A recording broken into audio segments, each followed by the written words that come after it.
Bismillahirrahmanirrahim. Assalamualaikum warahmatullahi wabarakatuh. Alhamdulillah, assalatu wassalamu ala rasulillah wa ala alihi wa sahbihi wa mawalah, amma ba'd.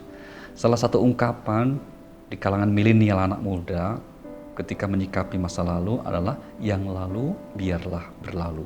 Kita tidak ingin melihat dari sisi aspek anak mudanya, tapi kita ingin lihat bagaimana petunjuk agama menyikapi masa lalu. Dalam Surah Al-Baqarah, surah 2, ayat 134 dan 141, redaksinya sama persis ini. Allah berfirman, "Tilka ummatun qad khalat laha ma kasabat wa lakum ma kasabtum wa la tus'aluna amma kanu ya'malun." Itu adalah kisah umat-umat masa lalu.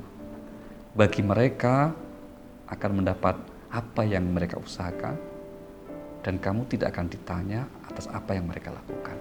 Ayat ini mengajarkan bahwa setiap orang memang memiliki 3 keadaan. Masa lalu, masa sekarang, dan masa depan. Dan atas apa yang telah terjadi di masa lalu, sewajarnya kalau kita tidak terus-menerus mengingatnya, yang akhirnya menjadikan hidup kita tidak produktif untuk sekarang dan masa mendatang. Tapi apa? Masa lalu yang sering juga disebut dengan apakah itu sejarah, apakah itu kisah yang banyak dipakai oleh Al-Quran. Untuk apa? Kita ambil pelajarannya. Jangan pernah mengingat dan menengok masa lalu kecuali untuk memetik hikmah dan mengambil pelajarannya.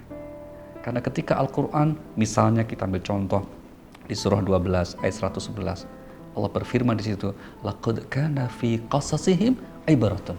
Bahwa sungguh dalam setiap kisah sejarah hidup itu ada ibrah, ada pelajaran penting.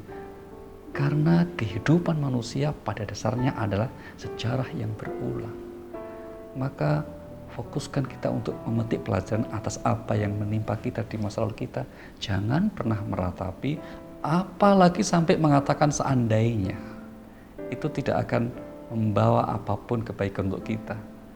Maka yang lalu biarlah berlalu adalah sebuah ungkapan yang baik untuk menguatkan diri kita agar lebih fokus di masa depan dengan terus mensyukuri anugerah Allah di hari ini.